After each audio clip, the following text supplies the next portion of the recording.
السلام عليكم ورحمة الله وبركاته. غيرت كحرن جلالكينا في أمض مالك السؤال هذا بس وحق لو بحاجة طاب ناكسن عادي أدو ما سنتين ما أنت فيديو كله عصب هرتو يا ما هو أنا ما عادي أدو رال نقطة هذا جن كعصب تو حكى عصنا أنا جلك بسكراب صارتو هذا كعصب أنا كم بللك أفرتو فيديو جن لك أصرتو عادي أدو ما سنتا مركو وشين هذا أنت بلاوينا horta maanta waxaa sameynaynay waxaana dhibay geedkani bocorka ah geedkan bocorka ah qaabka nashqada iyo aqliga fikrada u goodoono fiiri si fiican fiiri idinka video naxar isbiida ku furay maadaama uu aad u badan yahay marka waa soo koobayna insha Allah marka waa fahmi doontiin umaleena insha Allah soo jiray qaabka u jiray waa fahmi doontiin waan arkaysiin marka waxaa sameeyay horta geedka maadaama uu dhinac walba gees walba u baxay waxaa ka jareynaa marka gees walba oo u baxay ka jareynaa anaga ma sameynayna geedka inaan siibno sababtoo ah bocora meesha noogu yaalo marabna bocorkaas marka inaa asna aagono bocorkaasi xiriga oo bocorkaasi halkalaan ay raacdo inaa goono marabna inaa taawno laakiin inta kale waa goodoona insha Allah waa israacin doona sababtoo ah bocorka uu xisaabsan yahay kiisa oo macnaha waa fahansanahay midkuu yahay ma jiraayo laakiin insha Allah inta kale waa jari doona sababta ujiran waxay tahay aad iyo aad uu dhibay horta geedkan wax badan oo iga dhibay geedkan horta asina markii la taabanayo cuncun uu leeyahay fahanteen in dadka yaqaano beerley ah geedkan daad aqooninna geedkan waa geed cuncun leh oo macnaha markaas uu dhigtid baan macnaha man jecel horta qof walba shakhsi aan wax uu jecel yahay wax uu necb yahay Soomaa laakiin ani kan iyo baamiyaha oo kale labadaas isku mid waaye xoogo kurkooda daata oo xad amal leeyihiin waxaan taantay amal waaye adii macnaha dib halaas aan jecleen marka waa kaasa baashaas laanta oo kor ku taalixta waa jiri doona insha Allah iyo halahan dhan oo meesha ku jiro waxaana isku eg bocor waaye aslan dhaaf maayo oo waa jara sababtoo ah waxa uu jarayaan waxay tahay in uu dhibay oo ma aragtaa macnaha uu dhibay baas dhan beerta wuxuu dhibka ugu badan oo hadda uu jiro in waxay tahay geedka riixaanta ma leh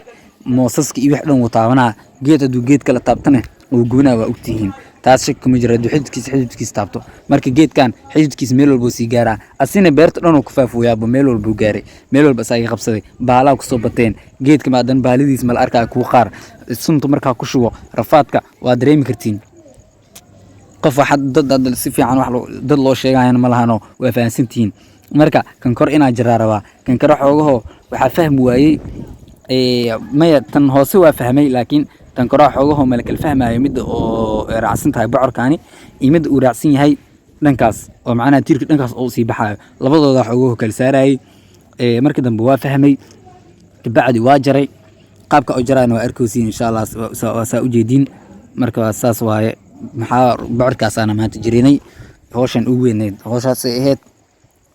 marka saa u jaray iyo wax walba adika arki doontiin geedahay wax ku soo kordhayna waa inta doonaa insha Allah waa kaasa marka hadda adiga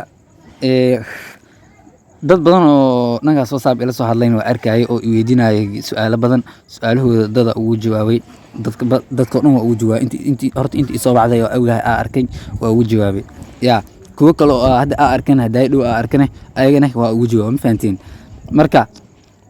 adina hadda wax baahan tahay ina maanta wax i weydiisto ani walaalka ahay waa ku cilmi hadda kista ku cilmi dheerahay waa ku sheega wax ay aqoonin waxaan ani aqoon ay weydiisin walaalkay ma aqaano oo ku leeyahay ma fahantiin laakiin aniga wax maanta aqaano ka garamaayo lacagna ka marabo wax kaliya amaad kaaga baahanahay subscribe kaas waaye wax kale maanta kaaga baahni bada bahalkaas gududan had iska taabto lacag ma aha marka aad waa maasantiin okay horto su'aalaha badan waxay ka imaanayeen geedkan bocorka dad dhahayo geedkan waa ku dhibanahay saas ma abuurma macnaha adiga si kala baa dad fiido xita ii soo diray oo soo u yahay oo tuseen dadka soo u yaalo waa arkeen waan ugu jawaabay qaabka uu yahay ma fahantii ayagoo dhan waa ugu jawaabay alxamdulillah waana kistaasna cilmigaas wuxuu ahaa kisteerta idin dheerahay waan idin faa'iideeyay waana aragteen adinkana waxa waaye waa i mahad celiseen aad iyo aad anna hadda idin sii mahad celinaa maadaama mahad celintiin arkay ana inaan idin sii mahad celiyo adinka mudano oo maanta ila soo hadlay oo wax walba i weydiin marka oo maanta macnaha meeshaas iga arkay oo like i saar subscribe i saaray aad iyo aad waa maasantiin okay halahan wuxuu ahaa kistii oo ma aragtaahe intii hore aanan jarin oo ahaa ma fahanti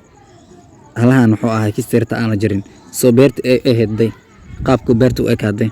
say aheeday dameelu gaaray geedka dhankaas ku yaala dhanka maxaa keenay ilaa halkaas oo sii fuulay beerta geeskan qaybteeda kale oo sii fuulay aslan waxaa waayabo beerta hal mar wuf wuu buuxiyay mujeedino ilaa dhankaan uu buuxaa ilaa dhankaas saa joogo caagidihii meesha caadi iiga yaaleen ma joogaan hadda alxamdulilah hadda beerta seetaa waa ku faraxsanahay video ku xiga arki doontiin qaabka ee taa beerta waa arki doontiin insha Allah meeshaas meesha nafaqada ku diyaarinayay aheed wuu iga qari rabaa aslan waxaa baaye geedkan sababta ku soo baxay geedkan qaabka ku soo baxay idin sheeg geedkan qaabka ku soo baxay meel nafaqada hore ii aheed oo bocor mirihiisa meesha ku jiray oo ii soo baxay marka maadaama ii soo baxayna waa kaas marka wassalaamu calaykum waraxmatullaahi wabarakaatuh nabadii idin leeyahay nabadii